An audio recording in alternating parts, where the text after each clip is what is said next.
ठीक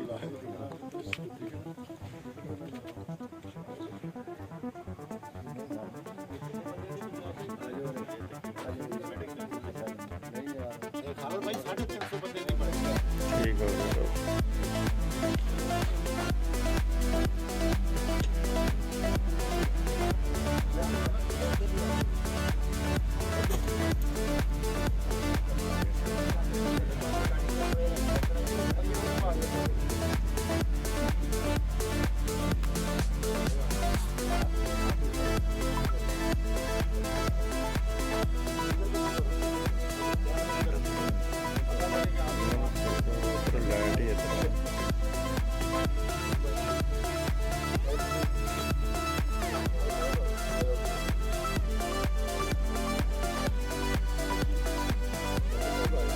खड़े ही पैसों के आप छाल मारनी है।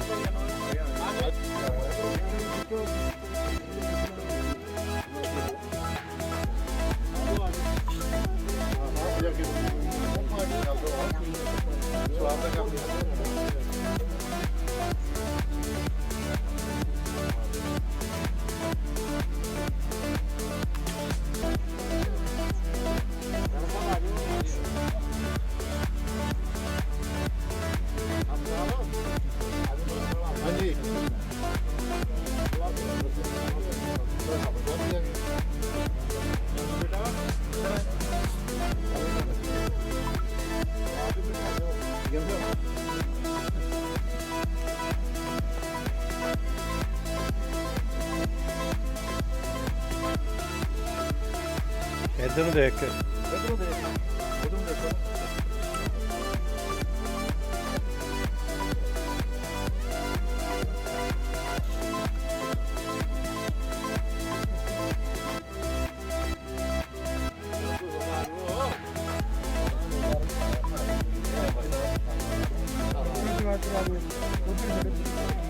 दुआ की वारी आती तो दुआ कराना जी आप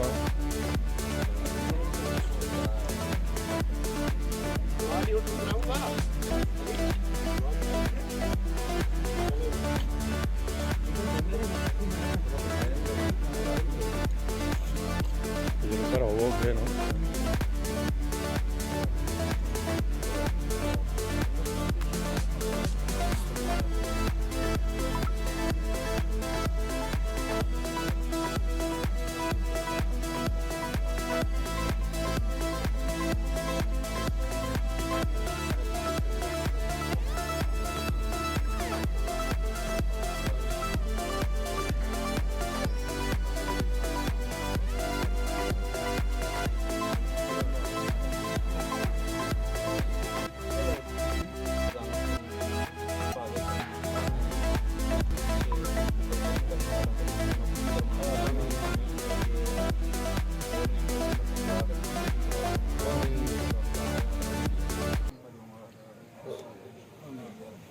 बिस्मिल्लाहिर्रहमानिर्रहीम।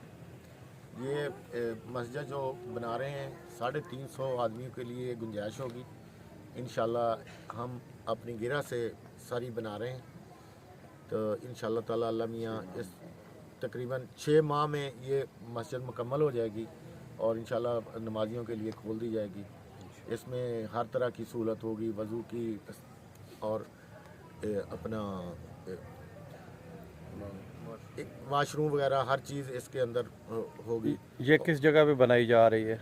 ये सरदार पेट्रोलियम लुधियाना रोड पीर महल उस जगह पे ये बनाई जा रही है। पहले मस्जिद छोटी थी, अब इसको बड़ा किया गया है क्योंकि नमाजी मुश्किल में होते थे, बाहर उनको नमाज पढ़नी पड़ती थी, इसलिए ये मस्जिद बड़ी बना रहे हैं।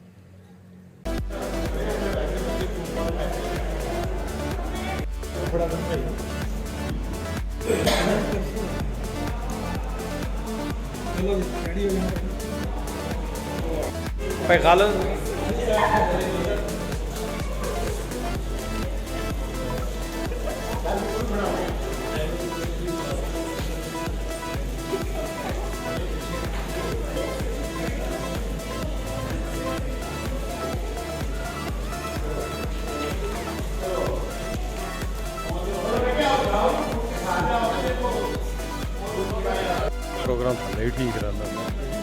फोटो आ रहा है आपका।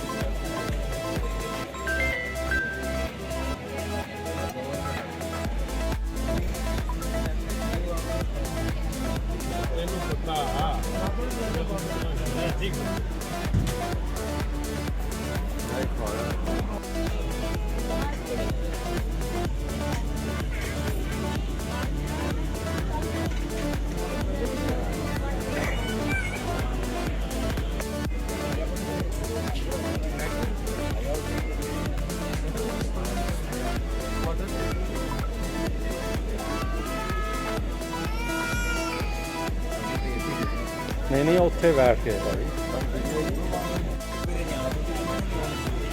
ਅਰੇ ਹੁਣ ਤੇਰਾ ਬਿੱਲ ਵੀ ਤਾਂ ਵਿੱਚ ਪੈਣਾ